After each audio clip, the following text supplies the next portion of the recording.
Boa noite, sejam bem-vindos a mais uma atividade do canal 3005, e esta noite teremos a Lúcia Helena Cordeiro, nossa querida palestrante convidada, que vai falar sobre andragogia eubiótica, e a convidada, a professora Edna Mafada Cruz, que vai nos acompanhar e fazer suas ponderações interessantes para o debate, a roda de conversa, a gostosa roda de conversa, eubiótica roda de conversa que vamos ter nesta noite. Então, caros participantes, vocês estão convidados a viajar nessas ideias futuristas e, ao mesmo tempo, presentes que vão trazer aqui. Então, Lúcia Helena, suas considerações iniciais. Agradecer mais uma vez a oportunidade, né? O seu convite e a oportunidade de estar com tanta gente querida. Gratidão. Edna, suas considerações iniciais. Bom, gente, boa noite. É um prazer estar aqui de novo com vocês. Vamos lá, esperamos que a nossa conversa hoje seja bastante produtiva, né? E vamos lá, bem futurístico mesmo. Vamos em frente. Muito obrigada. Ótimo. Pessoal, não esqueçam de dar o seu like, dê o seu curtir, acione o sininho, porque toda terça, sábado, de vez em quando, uma atividade extra ou não, tem conteúdo de qualidade no canal 3005, construído pelos queridos irmãos eubiotas e convidados ligados à sabedoria iniciática da idade, à espiritualidade. Sobre o convite, Lucilena, é um trabalho de equipe, eu estou aqui com a Daniela Troncoso, tem o Alan Câmara, o Sidney, a Edna, uma equipe maravilhosa que está ajudando aqui a construir o canal 3005. Gratidão a todos. Então, Lúcia Helena, fica à vontade para expor o tema andragogia eubiótica. Então, vamos lá compartilhar a nossa telinha.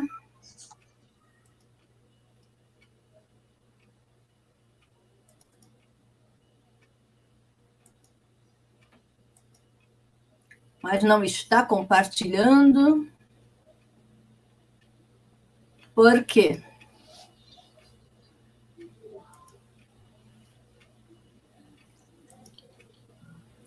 Achou? Achou, agora foi. Pronto. Mais uma vez, né, feliz de estar com vocês, principalmente trazendo um tema que, na realidade, nós falamos que ele é futurista, mas futurista no sentido de que ele ainda não foi realizado, porque ele já vem sendo pensado, sim, e nós vamos ver há algum tempinho, né? Quando nós falamos sobre andragogia eubiótica, na realidade, nós estamos falando sobre a possibilidade de um caminho para a educação, mas a educação do ser integral. Porque nós certamente não sabemos como será o futuro. Nós acabamos de ser pegos de surpresa, né, em março do ano passado e ainda nos surpreendemos todos os dias. Mas como ficará após 2020? Já estamos há um ano sobre outros cenários mais do que complexos, né? Mas uma coisa nós temos certeza, nada será como antes. Quando a gente para um pouquinho para pensar, a gente observa que tudo mudou, mas mudou muito. Mudou a nossa forma de comprar, agora nós delivery, e-commerce, mudou a nossa forma de nos colocar em mobilidade. Eu mesmo sou uma que não quero ter carro, quando preciso ando de Uber. Ou seja, tudo mudou e de uma forma tão acelerada, não poderia ser a educação que ficasse de fora desse novo contexto, né? Por quê? Desde a Idade Média até o século XXI, cá entre nós, né? O que é que mudou na forma de ensinar? Eu ainda fiz assim uma coletânea de várias fotos, desde os primórdios, onde era tudo feito de boca a ouvido, sentava-se numa pedra e com lasca da pedra se escrevia, principalmente num pedaço mais escuro, por isso que se chamava quadro negro, e sempre era boca a ouvido, alguém colocando os seus saberes, os seus conhecimentos, e os outros só ouvindo, né? Então, alguns estudiosos chamam de educação bancária, onde as pessoas só depositam e os outros, às vezes, nem conseguem administrar a grana ali depositada. Mas quando nós falamos em educação, antes da pandemia, embora a forma ainda do detentor do saber para o aluno estivesse ainda sendo o mesmo, mas com o advento dos celulares, ninguém mais copia nada de lousa nem nada, né? Agora é fotografar no próprio celular.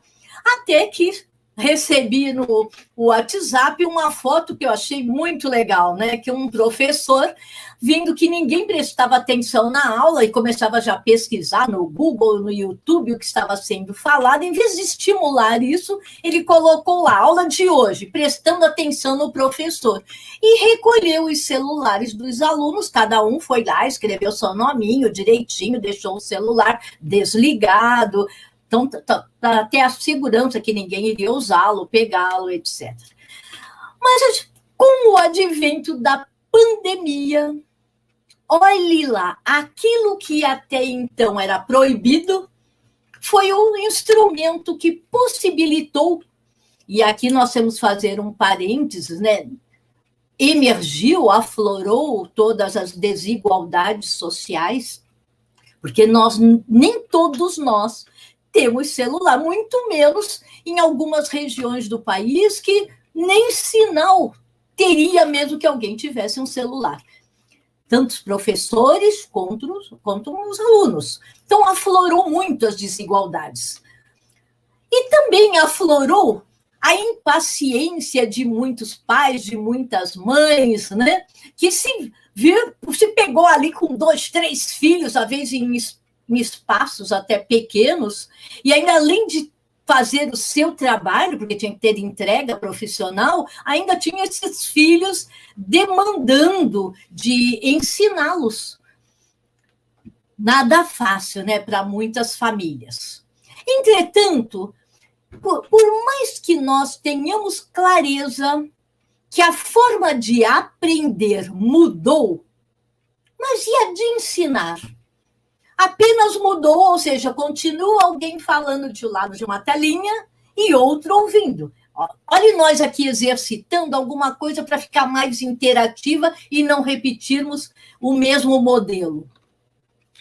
Ou seja, formas de sucesso, porque no passado isso era sucesso, né? Mas não asseguram sucesso no presente. Então, quando nós falamos a educação mudou, eu me aproprio da frase do Paulo Almeida, né, que ele diz o seguinte, que nós somos educadores do século XX, mas ensinando conteúdos lá do século XIX, para não falar anteriormente, mas para alunos do século XXI.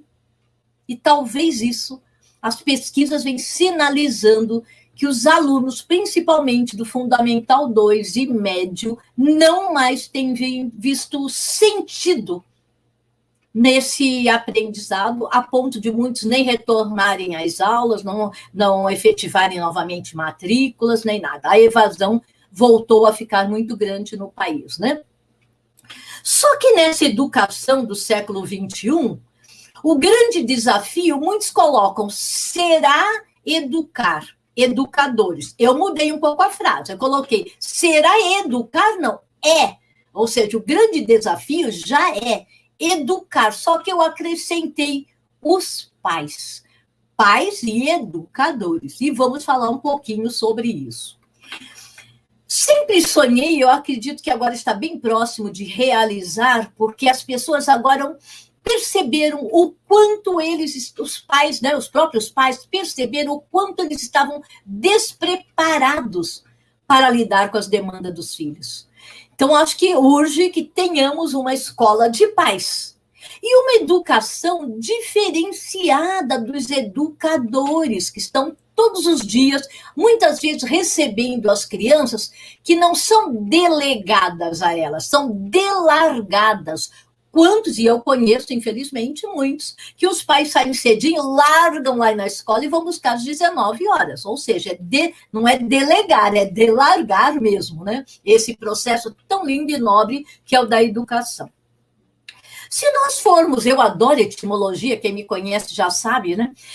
Educador, uma das tradições latinas, porque nós vamos ver que ela tem duas traduções, né? Uma delas fala que educador vem de educatore, latino, que é aquele que é responsável pelo processo de desenvolvimento das capacidades física, mental, emocional, ética e espiritual. Só que a maioria coloca dos alunos. Nós sabemos que a palavra aluno significa sem luz, o A na frente de luno, que vem de luz, sem luz. Desde quando nós, seres humanos, e as crianças são geniais, os jovens são geniais, como que podem dizer que nós somos sem luzes? Somos seres iluminados, pode haver até a luz está meio abafadinha, mas que somos seres iluminados, somos. Eu prefiro chamar de aprendente, porque aprendentes somos todos nós. O tempo todo nós, se tivermos humildade, nós aprendemos com tudo e com todos permanentemente. Então somos eternos aprendentes, ou igual aquela música, eternos aprendizes, né? Por quê? Educar é despertar as potencialidades latentes que todos nós trazemos, aquela semente que precisa ser colocada em solo fértil para germinar e lançar, né? Depois raízes, caule, folhas, flores, frutos e novamente jogar as suas sementes ao solo e assim potencializando exponencialmente. A outra tradução da palavra educador também vem do latim, só que vem de ex ducere. Ex ducere significa exatamente fazer emergir aquilo que está oculto. Então, é aquela semente, é aquele cristal que está lá dentro, né, no nosso interior, em latência, esperando estímulos para que possamos nos colocar na face da Terra para a missão, para o propósito para o qual nascemos. Ou seja, ajudar a todos nós aprendentes a descobrir esse caminho do autoconhecimento. Educar é trazer esse para fora o que está dentro, né? Então, como se fosse essa luz dentro desse baú, caixa de joias, diamantes e etc., que estavam ali escondidinhos, esperando. Quer sejam pais, e quando eu digo pais, nem todo mundo os tem, mas seriam os seus cuidadores, adultos cuidadores, e o que nós chamamos de professores, que eu opto por chamá-los também de educadores. Ou seja, nós estamos hoje aqui batendo um papo sobre educar adultos. E quando nós falamos educar adultos, nós estamos falando dos pais ou cuidadores e dos mestres, né? Que são os educadores, professores, como muitos ainda os chamam. Mas como nós vamos ensinar o educador para que ele possa educar verdadeiramente o educando dentro daquela premissa da etimologia das palavras? A verdadeira educação, o ex ducere. Para isso que nós falamos, mas pais, adultos e cuidadores são adultos. Bom, se são adultos, não podem ter técnicas, metodologias, estratégias de aprendizado iguais às de crianças e de jovens. Ah, então existe uma forma de aprender específica para adultos? Sim. Existe a andragogia, que muito perguntou, andrago o quê, Lúcia? Quando eu começo a falar, andrago o quê? O que é isso que você está falando aí, né? E muitos confundem com pedagogia. Então, vamos novamente resgatar a etimologia.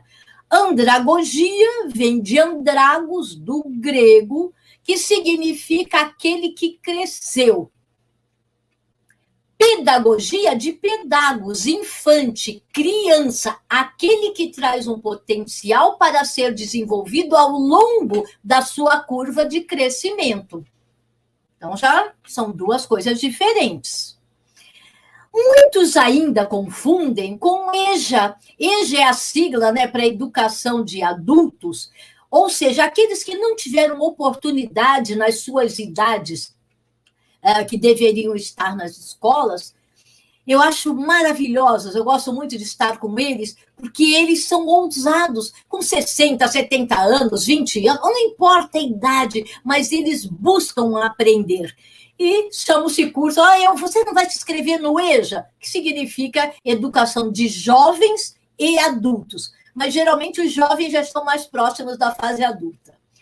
E uma outra palavra que o pessoal diz, isso também não é palavra, isso é um palavrão. Eutagogia. O que é eutagogia? Eutagogia significa autoaprendizagem, que estamos caminhando para isso. É quando você vai por autodidatismo, por autodisciplina, por motivação interna, você vai buscar os saberes, os conhecimentos, aonde eles estiverem, que alguns chamam no inglês de lifelong learning, ou seja, é o aprendizado para a vida inteira, que isso está sendo antecipado, principalmente agora pelos jovens que não estão se identificando com as salas de aula, com as escolas, ou com alguns professores. Por quê? Hoje há um clique, né? Basta um clique, você já tem aquilo que está sendo exposto. Em vez do computador, do celular ser transformado, como chamam, na sala de aula invertida, onde o professor poderia lançar, gente, semana que vem nós vamos conversar sobre tal tema. Gostaria que vocês se apropriassem, pesquisassem para enriquecer a nossa roda de conversa aqui na escola. Isso ainda não vem sendo feito na maioria, não estou generalizando. E isso muitas vezes desestimula a juventude. Então, eutagogia é esse autoaprendizado, porque ele aprende quando quer, quanto quer, com quem quer, porque ele também vai buscar com pessoas que já se apropriaram, né, desses conhecimentos. Então, andragogia, ele também vem do grego, mas ele também tem a sua tradução latina. Latina é mais próximo, né, dos próprios significados. Andragogia vem do latino adultus, que significa aquele que cresceu. Já não é mais criança, nem jovem, nem adolescente. Já cresceu. Já parte do pressuposto que ele tem livre-arbítrio, olha, nós falando de livre-arbítrio para escolher o que ele quer estudar na hora que ele quer e etc. A andragogia, ela é considerada como a arte e a ciência de ensinar adultos a aprender. Arte e ciência, porque ela se vale de técnicas, de metodologias, de estratégias, só que diferenciadas daquelas que nós utilizamos quando estamos com crianças, jovens e adolescentes. Por quê? Quando a gente fala em andragogia, o mais conhecido é o que está mais próximo de nós. E ele tem um valor incrível, né? Que é o Malcolm Knowles. Porque entre os anos 60 e 70, ele foi buscar esses saberes junto a Alexandre Kepis, que já tinha escrito em 1833. Ele foi lá arranjar esses escritos, descobriu que havia sido legado, deixado, e também se apropriou do que deixou o Eduardo Lindemann, em 1926. Só que tudo que ele achou desses dois estudiosos, de como o adulto aprende, ele observou que não estava sistematizado. Então, o mérito muito bacana do Knowles é que ele sistematiza. Então, ele diz que a andragogia tem princípios. Então, quais são eles?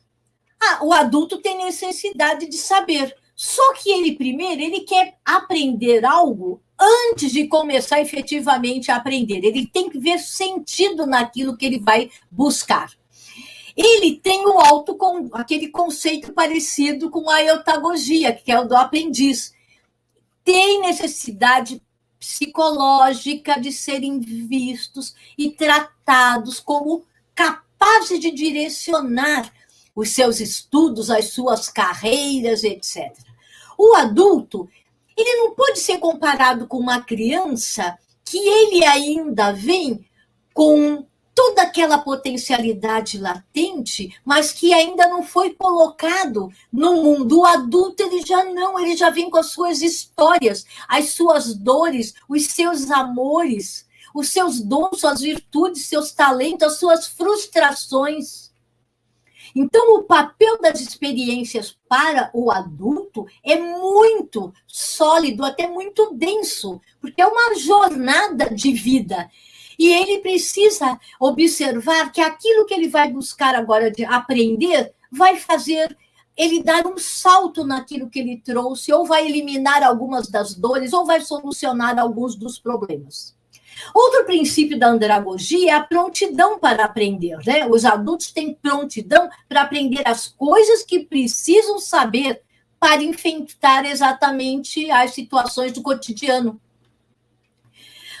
Outro princípio é da orientação para a aprendizagem, ou seja, eles são motivados, buscam motivação, é que motivos tenho eu para a ação. Motivação é intrínseca, né? Interna. Então, eles são motivados por essa força interior a aprender e colocar isso na prática, nas tarefas, na solução de problemas, de uma forma mais eficaz. Mesmo assim, sempre tem, lógico, o ensaio e o erro, porque o erro também faz parte do processo de aprendizado. E a motivação é que rendem melhor, né, os adultos quando efetivamente tem a ver com aquele seu propósito interior. Então, o Malcolm, ele coloca esses princípios da forma de aprendizagem, não é? A EJA, por isso que é bem diferente, né? EJA é alguém que também senta, vai buscar os saberes, etc. Aqui não, o adulto que já vem com outras buscas e busca soluções de problema. Mas nós estamos numa era onde a tecnologia criada por nós, porque tudo isso somos nós, seres humanos fantásticos, inteligentes, que criamos e cada vez inovamos sobre as inovações. Né? Então, está aqui uma inteligência artificial pensando, mas como que a gente faz para estimular adultos a aprenderem? Bom, a primeira coisa, parar de tudo que é curso, falar, essa é a grade curricular. Eu, amante de etimologia, tenho palavras que não tem mais no meu dicionário, porque grade significa aprisionamento. Então, não mais grades curriculares. A própria palavra curricular vem de corrida, curriculum vitae, e corrida de vida. Como que eu quero me preparar para uma corrida na vida, vamos chamar assim, e alguém quer me aprisionar? Não faz mais sentido. Mas eu vou passar por um programa de formação de professores. Eu digo, não me convide que eu não irei. Por quê? Nós estamos numa era de tirar todo mundo da forma. O pessoal não brinca, saia da caixa. Mas tem gente que vê todo mundo por efeito manada saindo da caixa, mas continua com a caixa na cabeça. Não, tem que tirar, mudar o mindset, mudar a forma de pensar, porque quando eu mudo o meu pensar, eu mudo o meu agir. Mas eu me formei de uma forma quadrada, independente da diversidade, da riqueza, da pluralidade dos seres que passam por nós, educadores, tendem a formatar, colocar na mesma forma que aprendeu. Isso desmotiva quem está ouvindo, e eu acredito que até a própria pessoa, porque todo dia fazer todas as coisas, tudo sempre igual, já lembra, né, a música do Chico Buarque? Todo dia ela faz tudo sempre igual. Pois é, não dá. Ninguém está disposto a ouvir sempre tudo igual. Então vou fazer um curso de capacitação. Também não conte comigo, porque capacitação vem da palavra caput, cabeça, aquilo que aprisiona. Então põe um capacete limitante. Não, nós estamos falando que estamos num momento de expansão do ser, como que logo estamos numa era mental. Como que vai aprisionar, né? Colocar um capacete? Não. Vocês sabem que eu estou fazendo brincadeira, mas as palavras têm poder, e eu acho que está na hora de nós mudarmos essas palavras. Então, esses novos tempos que já estão manifestados, e agora ainda mais acelerados a partir do ano passado, quando nós pensamos que iríamos iniciar uma nova década, nós não achávamos que teríamos uma exponenciação. Então, esses novos tempos exigem uma nova forma de educar. Mas quem educa esse novo educador? Pois é mais fácil ensinar do que educar. Gosto muito dessa charge, né? Porque para ensinar, você só precisa saber, eu posso até decorar e dar uma aulinha. Mas para educar, nós, né? Precisamos ser. Aqui o ser devia ser com maiúsculas, letras garrafais maiúsculas, né? Então, nós não vamos buscar o conhecimento, por isso que eu estava brincando agora com Edna, né? Eu falei, nada de ficar educar para ter gavetões de diplomas, agora, então, nesse ano que nós estamos fazendo até curso no exterior, tudo de graça, sem pagar passagem, sem pagar nada, ou seja, e eles mandam certificados para nós, mas não é isso que faz sentido hoje, não é o ter, o quanto eu me torno um ser melhor, capaz de transformar, embora ninguém transforme nada nem ninguém, mas possibilitar que as pessoas comecem a perceber que existem formas melhores, sim, de vir a ser, né? Então, educação não é só conhecimento, educação é ação, mas até termina educação, né? Coloque a ação de educar, mas qualquer ação, não. Ação com valores nobres e superiores, o bem, o bom, o belo, a justiça, né? Tudo que nós aprendemos na eubiose. Damião Maximino, ele diz assim, é preciso educar os jovens para o amor e o respeito à vida, porque ao se tornarem adultos, serão pessoas éticas e afetuosas para com a sociedade. Aí nós perguntamos, os nossos educadores hoje preparam as crianças e os jovens para esse novo comportamento que a nova era exige? Cada um só dá o que tem. Outro dia eu estava lendo resultados de Enem, que professores que se submeteram ao Enem tiveram notas inferiores aos alunos que se prepararam para ele. E nós estamos falando de conhecimento. Não foi mensurado a inteligência socioemocional, afetiva, amorosa, a parte de ética.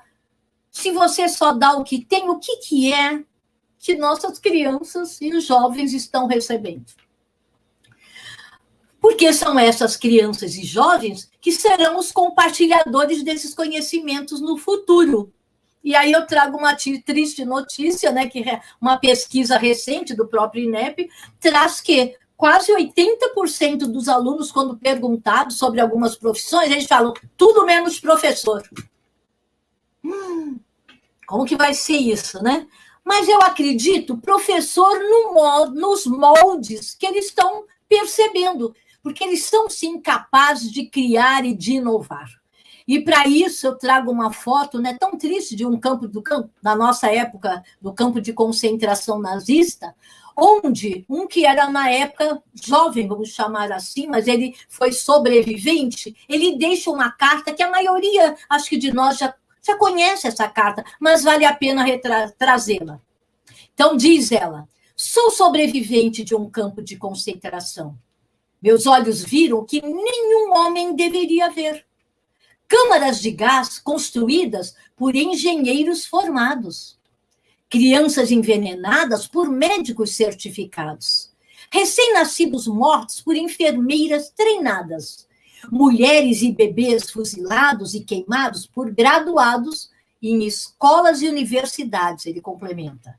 Assim, eu tenho minhas dúvidas a respeito da educação.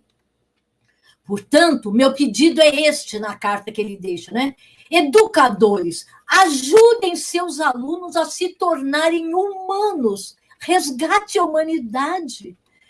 Seus esforços jamais deverão produzir monstros treinados. Forte. Mas isso foi o resultante de pessoas extremamente preparadas que viviam naquela época. Então, quando nós falamos em andragogia eubiótica, então era só andragogia. Nós aqui, estou me debruçando nos últimos 10 anos para contemplar tudo que o professor Henrique José de Souza, trouxe dentro do que ele já dizia. Ele só não usava o termo andragógico. Ele dizia, precisamos uma educação para a integralidade do ser, um novo modelo onde precisa se desenvolver a emoção pela educação para transformar o caráter. Precisamos transformar a inteligência pela instrução através da aquisição de conhecimentos, a vontade pelo trabalho, aí sim onde efetivamente vai ocorrer a transformação. JHS, né? E antes, já Krishnamurti já dizia, o educador é que tem que ser educado antes do educando. Então já não são coisas, a sabedoria das idades já nos coloca, eu não sei porque nós, seres humanos, deixamos para lá tudo isso. Porque a alma da educação está na educação da alma. Porque é na alma, olha que nós não é onde nós aprendemos na eubiose, onde nós transmutamos nidanas em skandhas. Então, a alma da educação está na educação desta alma, né? E o grande foco tem que ser essa educação para a inteireza do ser. A andragogia eubiótica, então, é esse caminho para a educação do ser integral. O nosso triângulo eubiótico diz escola, teatro e tempo. O que é escola? Onde nós vamos buscar os conhecimentos, aqueles saberes que ainda não temos.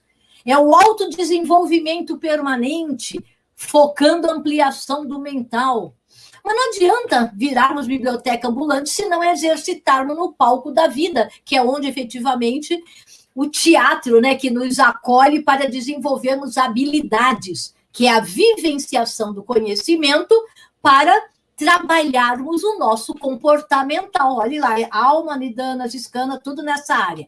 E aí sim, a atitude, a ação é o querer fazer, mas não é ficar só no querer, eu quero tanta coisa. Não é a andragogia eubiótica de você quer, tem condições, vá lá e faça, porque aí sim vai se processar a transformação do ser. Então não é mais qualquer escola, é uma nova escola, é uma nova forma de agir no mundo. E aí sim nós podemos nos arvorar e dizer que estamos buscando humildemente atuarmos no mundo como transformadores de realidades.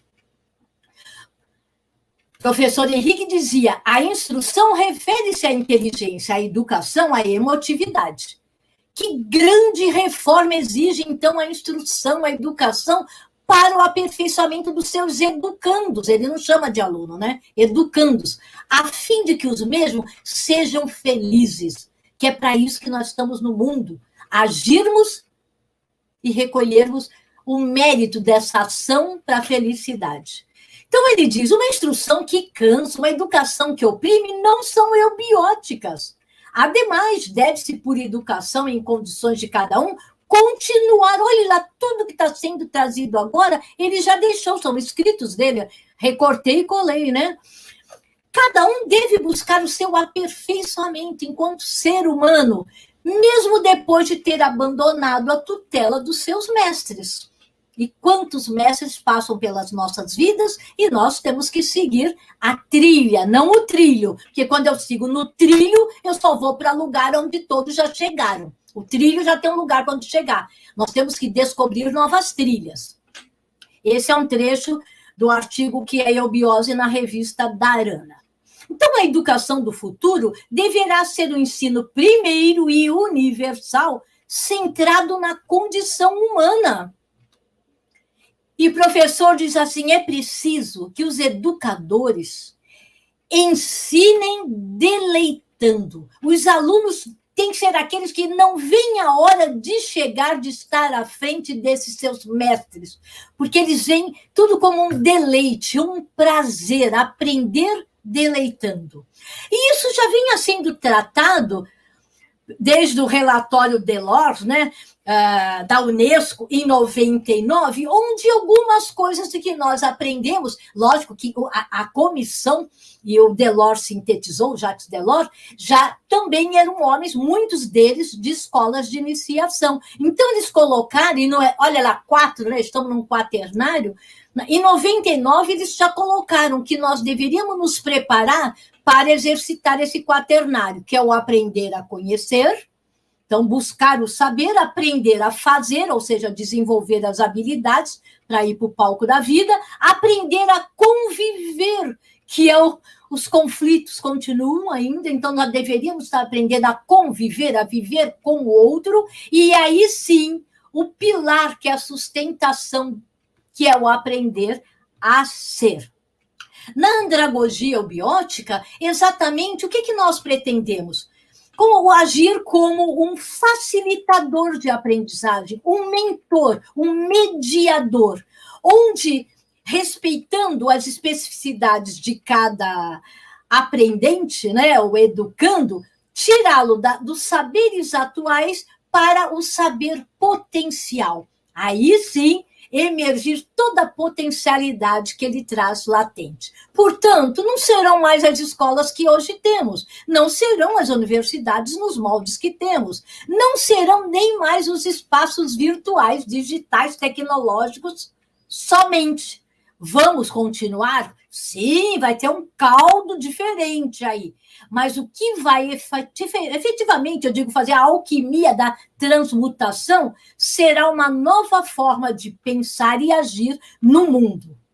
Porque a andragogia biótica é aquela educação para uma vida com valores. E ela se apropria de 3 As, que é a busca do autoconhecimento, quem eu sou, de onde eu vim, para onde eu vou, qual é o meu propósito, do meu autodesenvolvimento, o que eu preciso deixar de me envolver para me envolver, porque desenvolvimento significa isso, deixar de me envolver com aquilo que não agrega, não soma, para ir no caminho, já que o autoconhecimento é o primeiro, e aí sim, autotransformação, ação efetiva e eficaz para transcender a forma, que é o que a palavra autotransformação significa. Mas isso nós temos que colocar no nosso itinerário de O particular, porque nós já temos as rotas, mas às vezes a gente esquece de fazer aquele joguinho de palavras com a rota, esquecemos que nós somos os atores que atuamos no palco da vida. Mas o ator, outro dia eu estava pensando, eu falei, mas ele só copia script, copia, cola, copia e repete. Opa! Nessa nova era que começou, não mais basta também sermos atores. Nós temos que ser autores da nossa própria história e estimular para que todos honrem e respeitem as suas histórias, independentes das dificuldades ou dos prazeres vividos até então. Por quê? Muito maior, né, e mais nobre é o papel desse novo educador que o mundo urge. Porque o estudo da gramática não faz poetas, isso é Rubem Alves, né? Só podia ser. O estudo da harmonia não faz compositores. O estudo da psicologia não faz pessoas equilibradas. O estudo das ciências da educação não faz educadores. Educadores não podem ser produzidos. Educadores nascem. O que se pode fazer é ajudá-los a nascer. E isso, para mim, é o que nós estamos chamando de andragogia e eubiótico. Despertar esse potencial para fazer com que outros também possam transformar a pedra bruta em diamante, né?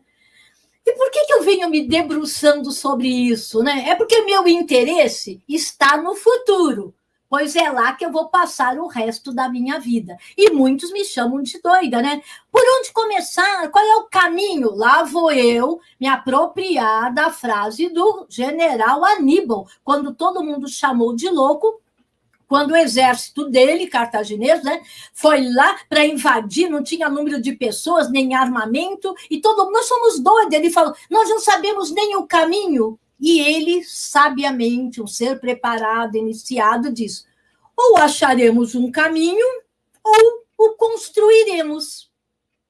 Eu acredito que talvez nós, que estamos aqui hoje, não achemos o caminho pronto, porque o caminho pronto, ele já cumpriu o seu papel nos ciclos anteriores, não mais fazem sentido daqui para frente. Cabe a nós, sim, construirmos esse novo caminho. É vencer ou morrer, e esse é o brado que nos compete. Gratidão a todos.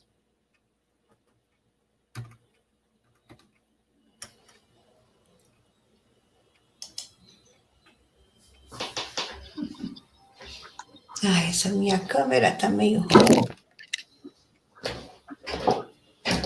Maravilha, Lucilena, maravilha. Agora fica escondido, mas é num cantinho aí que aparece o descompactar. Ai, essa minha câmera resolveu. Mas estou te vendo bem, estou te vendo bem.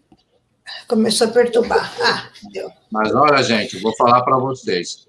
Estamos com participantes, sementes, vou chamar de sementes mentais, de consciência, espalhadas pelo Brasil afora. Se eu te falar, distância geográfica, muito boa. Tem gente de Artur Nogueira, tem gente de Niterói, gente de Nova Chavantina, no Mato Grosso, gente em São Lourenço, gente em Florianópolis, Guarulhos, São Paulo, Santos, é claro, né, Lucilena? Não podia faltar gente de Santos, né? São Pedro, saudações ao Tarcísio e a Selma. Salvador, e aí meu agradecimento a Giciane, que tanto tem nos apoiado na divulgação das atividades, né? Serra Negra, Taubaté, Porto Nacional, o Júlio está aí, já tem provocações dele, que eu vou deixar para depois. Olha, Lucilena, eu vou resolver isso de uma maneira cartesiana, o seu compartilhamento. Olha como eu vou resolver. Resolvi. Sumiu. Você não tem mais problema. É que o botãozinho desaparece, então você fica procurando e não encontra. Aí tem que passar com o cursor para identificar. Então, já que eu consegui desaparecer essas coisas tecnológicas que nos incomodam, que a tecnologia nos ajuda, mas de vez em quando atrapalha um pouquinho. Opa, e também tem aqui a confirmação de Curitiba. Curitiba está presente entre nós. Fica meu agradecimento à maravilhosa cidade aí do Paraná, capital, cidade modelo para a gente se inspirar em muitas coisas, né?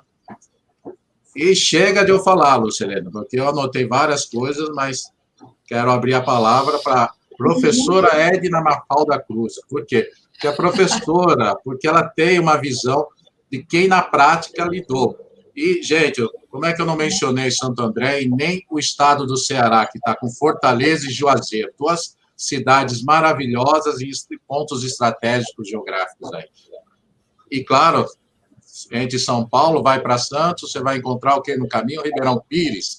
E você vai para São Lourenço, desvia um pouquinho o caminho e chega em Uberlândia. Olha como está espalhada a audiência, graças a esse conteúdo de valor que você passou, Lucilena. Mas, mais uma vez, falei demais. Professora Edna Mafalda, sua vez.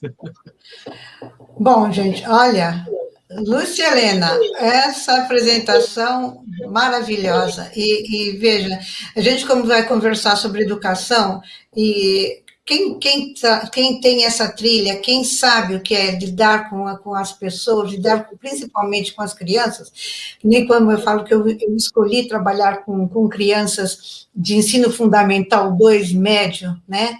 Justamente aonde você... vamos dizer assim, você tem que ser um pouco mais autor e ator ao mesmo tempo, porque você tem que jogar com eles, né? Você tem que trazê-lo para si. E eu achei várias coisas que eu achei interessante que você colocou. Olha, eu vou até pegar. Delargar. Né? Quando você falou de formar, eu falei, gente, mas isso é uma coisa assim estranha. E a gente vai carregando todas essas palavras, né?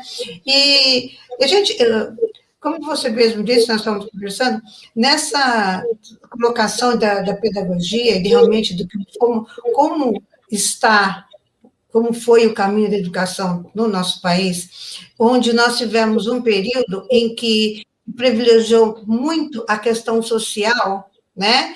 E se esqueceu do caráter científico da educação, né? Justamente da questão acadêmica.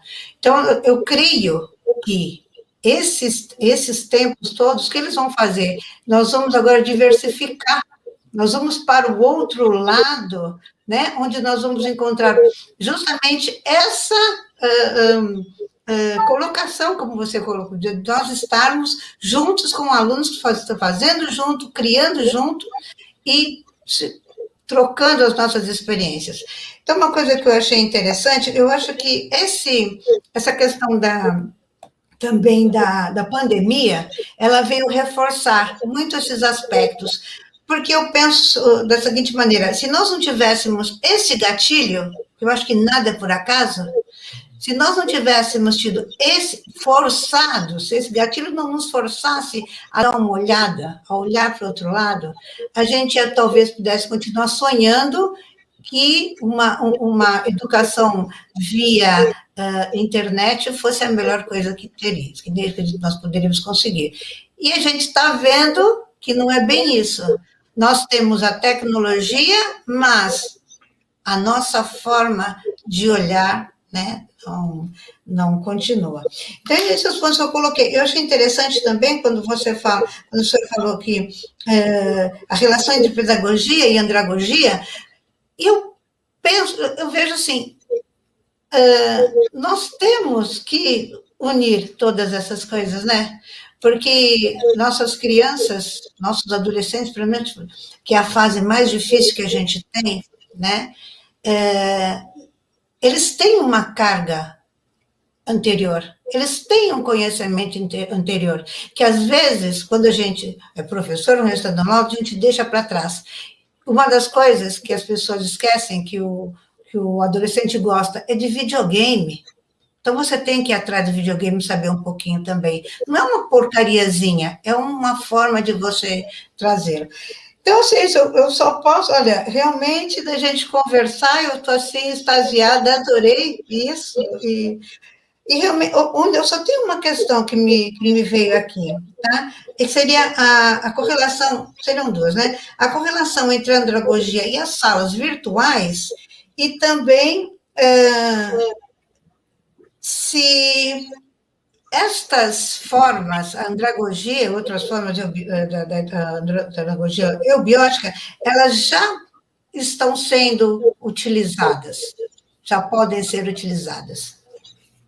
Eu acredito por sim, porque na realidade é a andragogia, e aí, lógico que nada, no meu ponto de vista, Lúcia Helena, substitui o contato. É importante o olho no olho, o contato, o abraço. Isso eu acho que é insubstituível, a ponto de alguns jovens estar dizendo, pelo menos que seja 2 vezes por semana, eu quero abraçar minha professora, meus amigos. Então, essa necessidade já está surgindo. E quando nós falamos de adulto no virtual, nós podemos minimizar essa carência, porque hoje, por exemplo, já temos plataformas onde você pega um Zoom ele divide você em 4, 5 salas. Então, você vai discutir numa sala, você vai brincar na outra e vai discutir na outra, somente virtual, evidente, não tem o calor, a amorosidade. Mas você pode usar outras ferramentas de aproximação. A tecnologia ela não veio para substituir. Nós é que criamos a tecnologia. Às vezes as pessoas esquecem como a tecnologia foi abduzido alguém. Não, como que foi isso? Não, são os seres humanos que criaram. E criaram por quê e para quê? Isso que é o bacana. Para que sobrasse, olhe lá, e a gente às vezes não para pensar. Quanto mais tecnologia, melhor. Eu sou amante de tecnologia. Eu aqui em Santos tenho um laboratório de inovação e negócios sociais. Entretanto, o que você observa? A tecnologia veio para que sobre mais tempo para que nós busquemos os nossos caminhos de iniciação humana. Uhum. E quando eu falo a andragogia, não é que o andragogo, depois de... Eu digo que as universidades agora já não seria universidade, é humaniversidade, alguma coisa assim, a palavra parecida com humaniversidade, onde trabalhasse os aspectos iniciáticos. Porque onde aquele ser sairia dali transmutado, e ele transmutado, ele vai usar aí as técnicas pedagógicas, porque são específicas. A criança da creche, a criança do... Cada grauzinho tem as suas técnicas específicas, como letrar, como não sei o quê, da coordenação, todos os anos tem. Entretanto, uma coisa é eu ensinar a técnica da faculdade de pedagogia, falando, olha, eu já passei, está aí no seu caderno, copie e faça. O que a gente está falando da andragogia biótica é um ser que vai respeitar. João, por que você hoje não quer fazer? Eu gostaria tanto de eu te ouvir. Aquela criança pode ter sido maltratada, pode estar com fome, pode ter perdido um ente querido, e a maioria massifica nas classes. Não, uniformiza, pasteuriza. Então, o que eu vejo, a andragogia biótica, seria um entre-aspas, porque eu ainda não encontrei uma palavra certa, mas não é essa que eu vou falar agora, não encontrei ainda, vou ter que criar um neologismo também aí. Mas seria uma metodologia holística, nem sei, nós vamos ter que criar ainda essa palavra, para que esses seres que realmente, assim, eu pretendo conduzir a minha vida como educador. Ele passaria por esses graus iniciáticos, porque técnica a gente aprende, gente. Nesse 1 ano e pouco, o que eu fucei nesse Googles da vida, a coisa que eu nunca havia nem pensado, eu falei, que interessante, e fui estudar uma coisa, e fui fazer outra coisa, isso, conhecimento está disponível. Agora, será que eu, na mesma velocidade que eu aprendi, eu me transmutei num ser melhor? Será que a minha alma... É isso que a gente tem que trabalhar com os educadores, né, Edna? Sim, e uma das coisas que você falou que eu também achei fantástico, que é a questão de trazer os pais, né? Eu acho que a grande dificuldade, uma das grandes dificuldades da educação é justamente esse afastamento que houve dos pais da escola. Quando a gente comenta de alguma coisa que aconteceu com a gente, fala assim, é saudosismo. Não é saudosismo, é uma constatação. Quando eu ia à escola, a minha mãe estava lá, porque ela dizia que as nossas obrigações, né, do jeito dela, nós teríamos que ir para a escola e minha mãe acompanhava, né? Minha mãe tinha 4º ano primário antigo e estava estudando, estudando logaritmo e ela queria que eu falasse como é que eu estava estudando. Eu não entendia nada, depois eu sabia que ela não entendia nada, mas ela estava acompanhando e aquilo dava uma força para mim, como dava para os colegas. O que a gente está sentindo agora? E uma coisa que talvez essa pandemia também tenha ajudado um pouquinho, também aproximar os pais, né, da educação dos filhos. Durante os 35 anos que eu estive trabalhando em escola pública, eu senti um decrescente de participação dos pais. Era uma coisa assim que, quando eu comecei, havia muitos professores em sala, os professores e os pais, era uma coisa grande, e com o tempo aquilo foi afastando. Então, uma coisa que para a gente conversar também, que é um ponto, como a gente poderia... você acha que a escola tem que trabalhar com esses pais? E a andragogia, trabalharíamos com isso?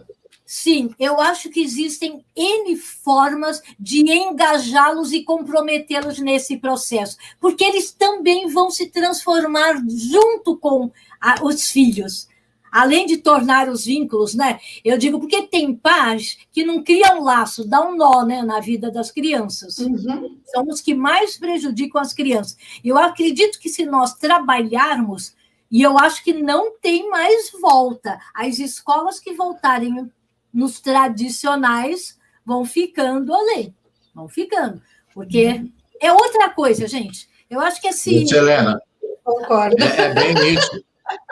Uma palavra que me agradou muito quando foi falar sobre as tendências modernas da educação foi a expressão educação de uma vida inteira. Uhum. Eu acho que é uma expressão que resume bem o espírito educacional. Você tem que ter sabor, o saber vem de sabor, sapore, né? Então, quando você diz que o professor Henrique José de Souza falou em lúdico, em as pessoas se divertir educando, é isso, é o saber, porque essa conquista, quando você vai descobrindo as coisas e vai percebendo como elas são, você passa a ver a educação de uma maneira proativa, porque você vai atrás, quando aquela velha máxima, né, são as perguntas que movem o mundo, você percebe quando você faz perguntas, o mundo move. Até tem uma provocação aqui do Guilherme Guazzeri Neto, né? Doutor Google é o novo professor? E antes, Helena, de você tecer palavras sobre essa provocação dele, você tem uma provocação anterior, já que você falou da alma, do corpo, do espírito, em que o Júlio Teixeira associa isso, logo no início da sua fala, à pedagogia Waldorf. Vamos lá. Ah, da Waldorf. Uhum.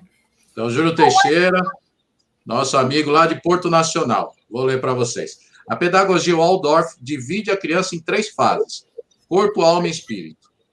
Fase 1, corpo desenvolve atividade física. Fase 2, alma é atividade lúdica, as artes. E a fase 3, o espírito, é atividade cognitiva. O que vocês acham disso? Bom, eu posso falar como Rudolf Steiner, na época, foi o aprendizado da sabedoria iniciática das idades. Todo aquele aprendizado foi exatamente de teosofia, quem já leu, não. Todo dia, teosofia pura. Ele teve um mérito, e eu admiro, ele foi a ação, ele colocou a teosofia em ação. Então, não poderia ser diferente, porque o caminho iniciático tem como base a sabedoria iniciática das idades, que é teosofia, teósofos, sabedoria dos deuses. Então, é bem isso. Uhum. E Edna? Ah, perfeito, é isso mesmo. De repente, falou tudo. E uma das melhores escolas também, a Waldorf, né? É uma das melhores. Está aí, né? Está na prática até hoje, né? E a gente volta e meia apresenta, convida o pessoal da antroposofia para expor temas. E eu gosto disso porque tem a ver com a prática e tem a ver com o trabalho realizado em função dessa educação. Uhum. Eu vejo a educação de uma maneira realmente proativa. Então, veja que engraçado, né? Quando eu estava na escola, eu lembro que tinha um tabu, naquela época que o computador não estava acessível a ninguém, vamos dizer assim, nós pobres mortais brasileiros.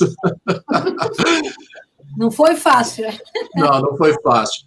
Aí eu lembro que os professores tinham um tabu, não podia acessar a calculadora.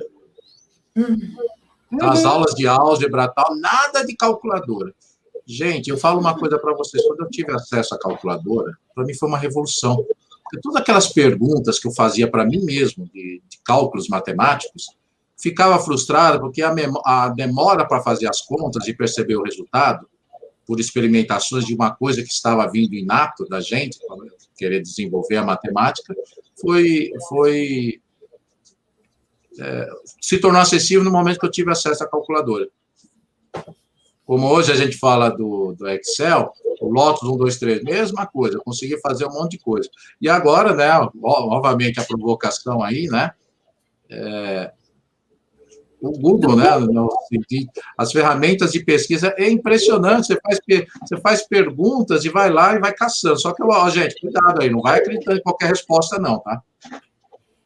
A resposta ao se o Google é o novo professor, não é um novo professor, ele é uma ferramenta poderosa de busca que já agora está sendo ultrapassado pelo YouTube, porque as pessoas não querem também ter o trabalho mais de ler. O YouTube tem o tutorial. Como eu arrumo o meu relógio, como que eu bato o bolo. Tem passo a passo, tem a receita, tem o itinerário ali.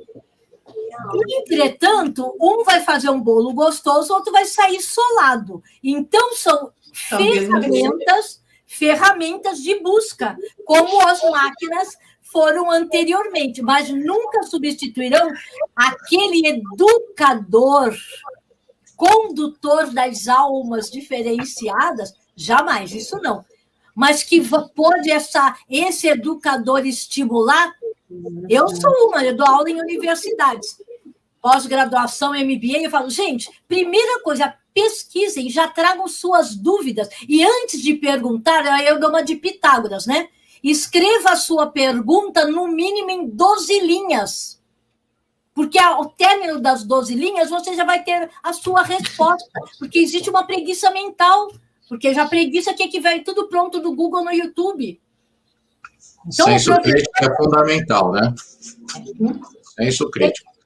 Tem que ser um estimulador, tem que ser um estimulador. Uma outra coisa que também eu lidei com a educação foi basicamente a questão da história, né?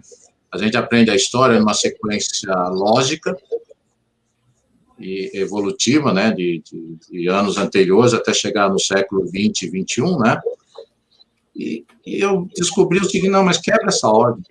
Acha um método mais divertido e tal. E para mim, você já deve ter percebido a questão do estudo das bandeiras, foi muito engraçado, porque eu vi uma bandeira que tinha um monte de cruz e vi o nome, Geórgia, nome do estado. Não, peraí, Geórgia, e tem todas essas bandeiras de cruz? É São Jorge.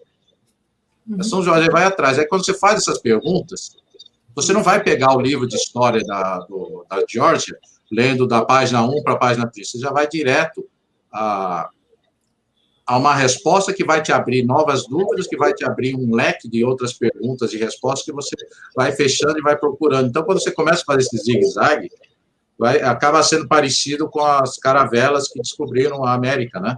Faz o zigue-zague para conseguir caminhar, e é isso, né? Você vai fazendo o zigue-zague, então você foge aquela sequência lógica da história, para quando você começar a fazer os connecting dots, né? Juntar os pontos, você começa a ver que você encontrou um caminho divertido, torto, né?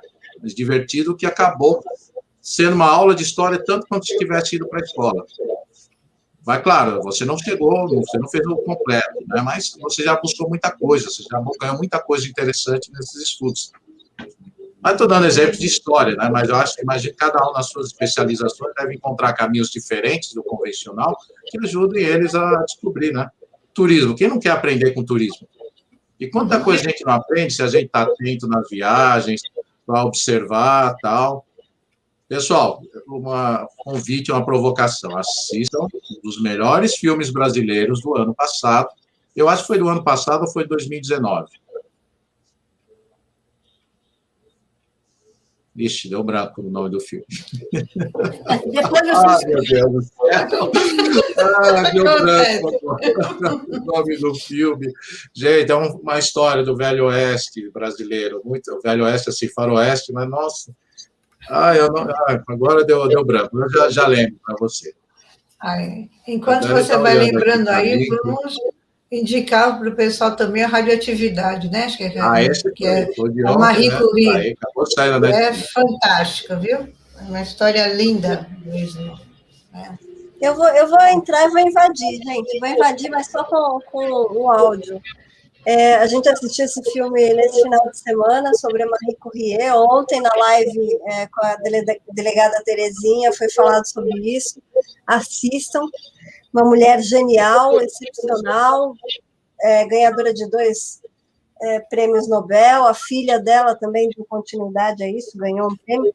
Mas o que eu ia falar, eu estava rindo aqui enquanto vocês estavam conversando, já que a gente está falando de dicas culturais e eu invadi a live de vocês, não pensem que uma série que eu gosto bastante, uma série muito engraçada, que já saiu do ar, mas que vale a pena com um divertimento leve, que é Big Bang Theory.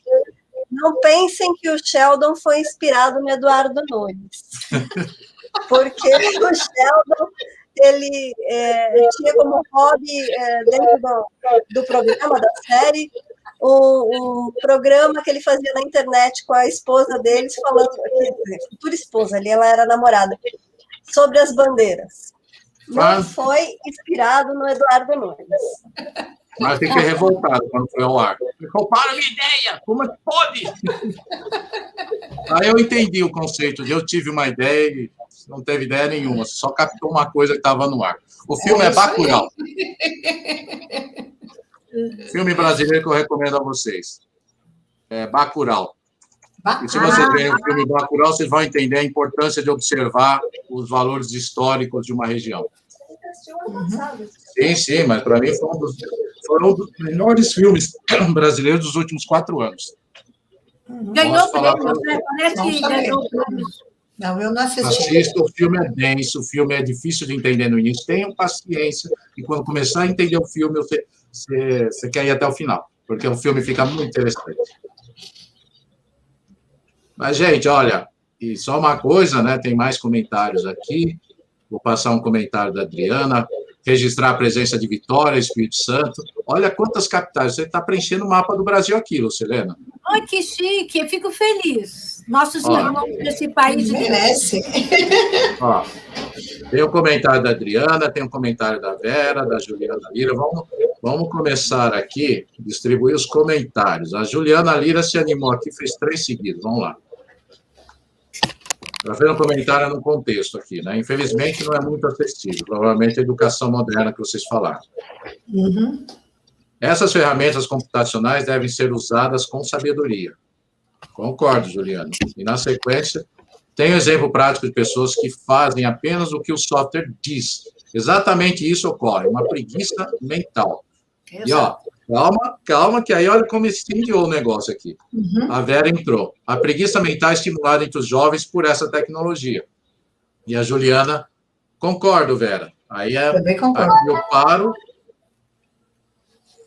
Aqui eu paro com a continuação da Adriana Console. As crianças precisam aprender a aprender. Isso. E antes da gente se divertir com isso, é a vez de vocês comentarem o que vocês acham dessa troca entre os participantes. Eu vou fazer vou contar uma coisa que aconteceu comigo mesmo, a minha prática educacional, né?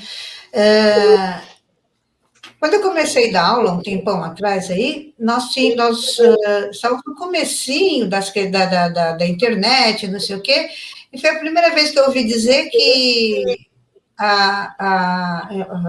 o computador ia substituir o professor. Não concordei em nada, tudo bem.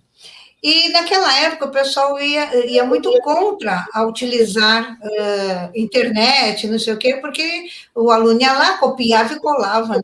Imprimia e entregava. E eu estava trabalhando com a minha molecadinha lá, aí eu sempre gostei de pesquisa e relatórios, e devolutiva, experiência, E um professor, um colega meu, perguntou para mim, mas você vai aceitar que o seu aluno faça uma pesquisa na internet? Isso era lá antes de 2000, era de 98, por aí. Eu falei, vou, mas ele vai copiar e colar. Falei, mas existe uma forma. Então, como é que eu peço esse relatório? Meu aluno, ele teria que fazer uma introdução. O que é a introdução? Me dizendo o que ele vai falar. Depois ele vai ter o corpo do trabalho. Ele pode colar tudo que ele quiser. Só que, ao final, eu quero a justificativa dele, dizendo o que você achou dessa história. Então, o que acontece?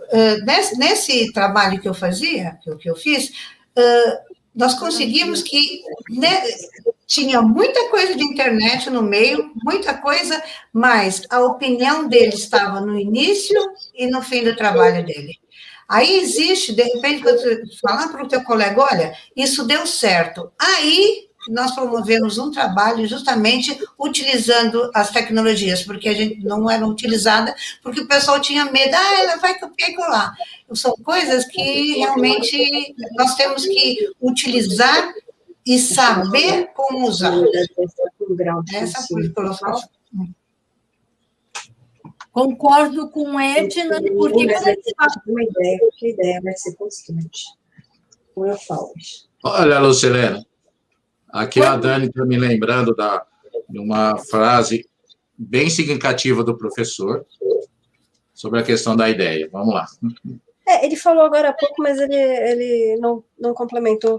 O nosso mestre professor Henrique José de Souza, me parece, já dizia que não posso vai chegar um momento em que a humanidade vai alcançar um determinado grau de desenvolvimento de consciência em que nós não vamos mais dizer que tivemos uma ideia, porque a ideia vai ser constante.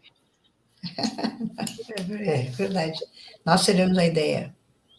Exatamente. Nós só captamos o que já está pronto no mundo das ideias, para torná-las real. Por isso que aqui é o mundo das realiza-ações. Lá é ideia para ser trazida para realiza-ação. Ideação, realização. Perfeito. Realiza-ação, porque já está pronto a ideia lá. Mas vamos lá para as provocações das linguagens modernas, tá? A linguagem dos jovens, a linguagem Vou copiar a frase do Júlio Teixeira. Espinafrada. Júlio Teixeira. Se a língua espinafrada diminui o nível mental, o excesso de ilustrações não diminui a imaginação? Olha, eu tenho alguns alunos que eles aprendem desenhando. Você está falando, ao contrário, eu acho que ativa a imaginação. E como nós estamos num mundo predominantemente mental e o próximo passo é o equilíbrio, hemisfério direito e esquerdo, então o bom uso sempre, né, Júlio? Nós temos que fazer bom uso de tudo que está aí. Porque agora eu lembrei não, o professor, né, que fala que educar é mostrar a razão natural das coisas para que o educando, ele por si mesmo capte a noção do que é certo e do que é errado, do que é bom, do que é mal. Então, todas essas ferramentas, e a Adriana trouxe, eu acho que foi a Adriana, Aprender a Aprender, cabe a nós, educadores, estimulá-los a essa aprendizagem.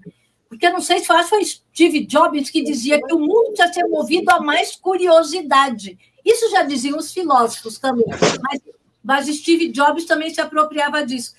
Seja curioso o tempo todo, porque é a curiosidade que me mobiliza para a pesquisa. Se é no Google, se é no YouTube, se é no meu vizinho que acabou de chegar, sei lá, da Austrália, numa educação diferente, da Finlândia, não importa.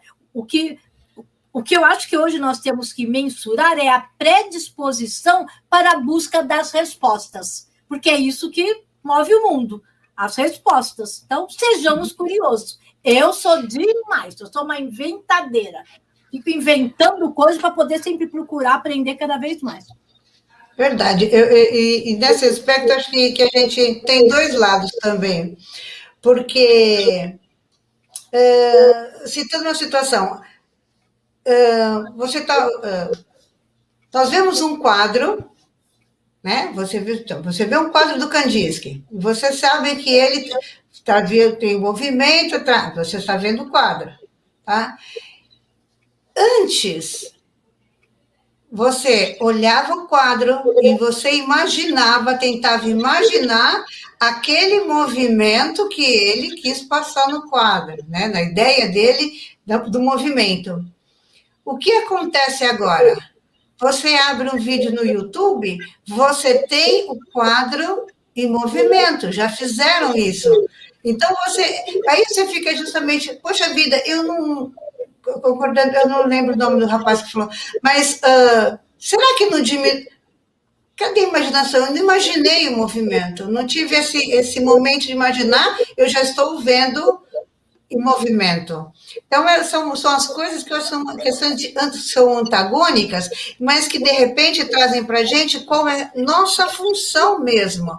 Qual é a função do educador? É justamente você fazer essa provocação para que, mesmo que ele tenha um vídeo, que ele veja aquela figura em movimento, que você vá buscar outras formas de fazer com que ele imagine, não aquela em duas dimensões, que você fala para ele, olha lá, ó, essa está em 2 dimensões, vamos tentar 3 dimensões? Imagine essas figuras como se fossem sólidos geométricos.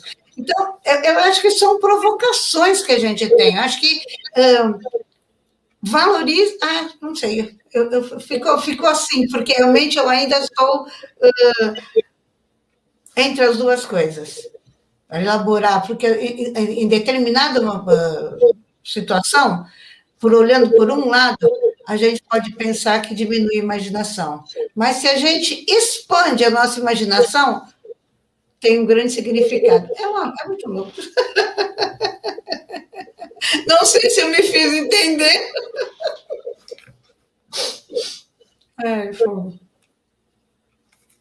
Às vezes são paradoxos, dicotomias, né?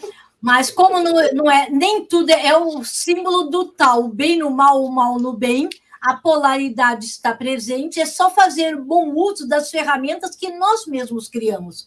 Eu acho fantástico, olha, tudo que se imagina, né, Goethe já falava, né, tudo que você é capaz de imaginar tem uma magia e se realiza. Então, nós, seres humanos, somos fantásticos, nós não usamos tudo isso. E um bom educador, ele provoca, como a Edna falou, a palavra provocação, ele provoca uma ação do aluno. Nós estamos isolados em casa, nós tínhamos planejado, sei lá, uma viagem para a Ilhabela. Pesquisem a Ilhabela, agora tem tour virtual. No tour virtual, comece a ir junto e comece a observar na trilha que está sendo mostrada o que você vai. Aí um vai olhar um pássaro, outro uma árvore, outro um riacho. Então, você pode trabalhar com os elementos que os alunos trazem após participar de um tour virtual. Eu tenho uma amiga que tem agência de viagem e agora não estão podendo viajar, mas ela já está cutucando como? Os tours virtuais de lugares que depois ela vai fazer viagem. E as pessoas ficam já encantadas. Prestem atenção, registrem aquilo que depois nós vamos ver ao vivo e a cores. Então, depende do educador. Quando ele coloca paixão, ele faz com que os alunos também virem o mundo para descobrir umas coisas, né? Pelo menos meus mestres foram assim. Porque eu venho também de família pobre e tudo, mas eu fui muito estimulada, muito, muito. Lúcia Helena, eu e a Dani, temos 2 viagens pagas, incluindo a Europa, aguardando passar essa situação e poder viajar de volta, né? Mas o tour virtual é maravilhoso. Eu vou só dizer para você 2 exemplos de educação autodidata, que acho que é o autodidatismo, Eutagogia, lá. Eutagogia? Tá no cerne, por quê? Veja, eu assisti um filme que eu vi uma imagem de uma cidade que eu fiquei encantado. Você acredita que eu consegui fotografar do celular a imagem, depois fiquei pesquisando, aí eu fui usar aquele Google Imagens, Maps, mais com as imagens, para ficar enquadrando, para achar o ponto exato. Graças a Deus não era cenário cinematográfico, era um ponto real. E aí depois descobri a praça e tal, e já tinha tudo mapeado.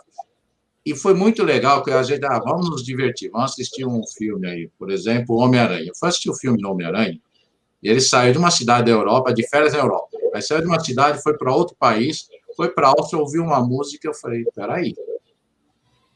Não, eu não estou acreditando na música que estou ouvindo. Esta música foi copiada de uma música brasileira.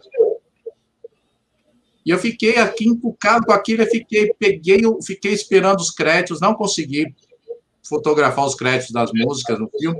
Então, eu entrei na internet, cacei os créditos das músicas, achei, não sabia qual era a música, que eu vi as 18 músicas que tinha lá no filme, para descobrir, é essa música. Aí depois fui ver que era uma cantora austríaca, era uma música de muito sucesso, tinha na Áustria, e a música ficou tradicional.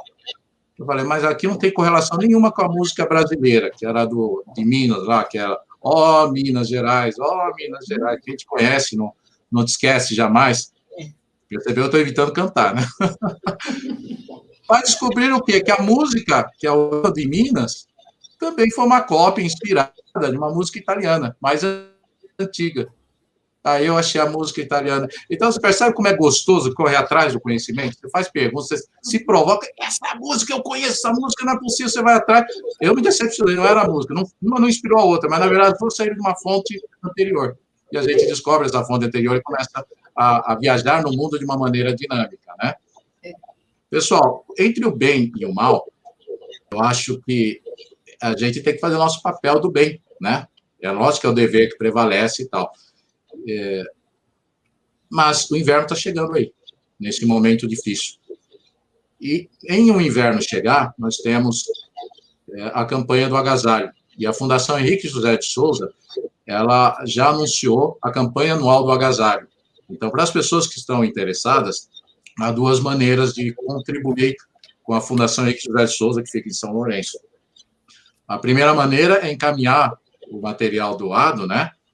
Higienizado, bonitinho, organizado, para o endereço da Fundação, que é na Avenida Henrique José de Souza, 438, fica lá em São Lourenço, né? Ou então, contribuir com doação em dinheiro, pelo Pix, aí o CNPJ, 24.826.406, 1000 contra 96. Vou deixar nos comentários, para quem tiver interessado, poder participar dessa campanha, que é uma maneira também educativa da gente exercer o nosso lado do bem, né, Lucilena, professora Hélia? E, olha, tem mais comentários aqui. A Maria Tereza fala da vigilância dos sentidos, né? Júlio Teixeira fala, vai viajar, né? Sim, Júlio, e olha, é para a sua terra, viu? Sua querida terra, a Terra Finis, Portugal. Com certeza vou voltar, seria a minha 4ª viagem para Portugal, e olha, tem muita coisa para fazer por lá, então. Só que só fico lá poucos dias, então agora vai ser uma viagem mais. Quando voltar, né? Quando o novo normal voltar, né, Lucilena? Novo normal, não. Completamente novo. Nada de não, completamente normal. A Maria Inês Fernandes. Excelente tema. O educador precisa olhar amorosamente as crianças e jovens, reconhecendo-os em suas capacidades para que desenvolvam, na totalidade, o que são em essência. Perfeito, isso mesmo. E já que eu falei da música lá do Peixinho, de Minas, né?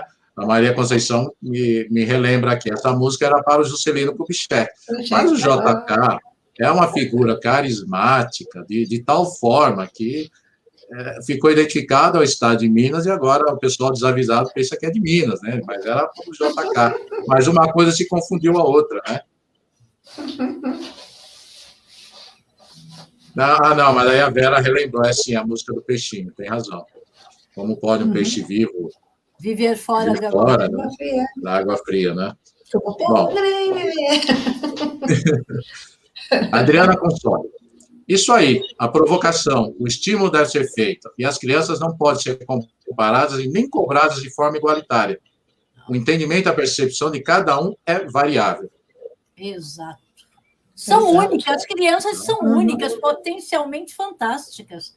São únicas. Por isso que não pode ter uma forma única de você tratá-las, né? Então, gente...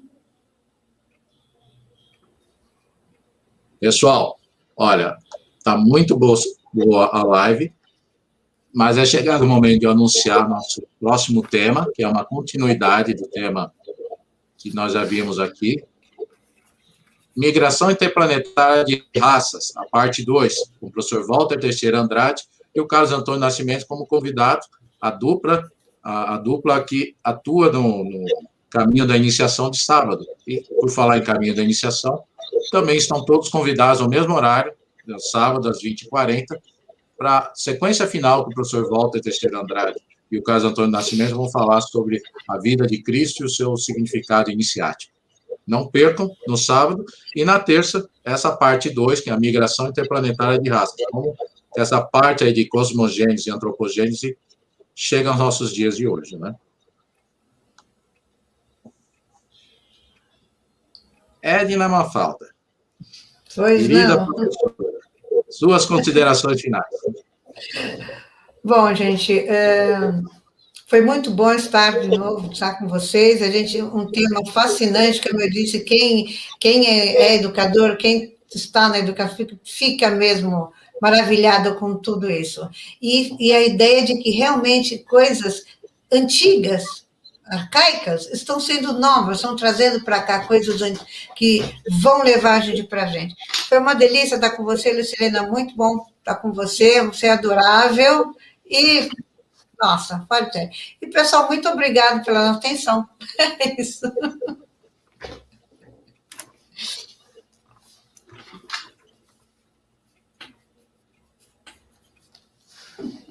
Lucilena, suas considerações. Eu, primeiro, quero agradecer todo mundo estar conosco até agora, né? E amanhã cedo, todo mundo, de uma forma ou de outra, tem que trabalhar, remoto ou presencial. Então, gratidão a todos. Professora Edna, a toda a equipe. E uma convoca-ação, já que eu gosto de palavra convocação, eu convoco a ação.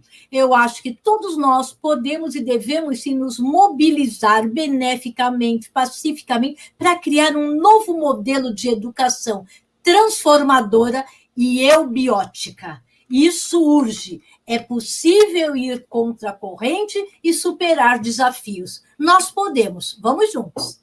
Gratidão. Ai, sabia.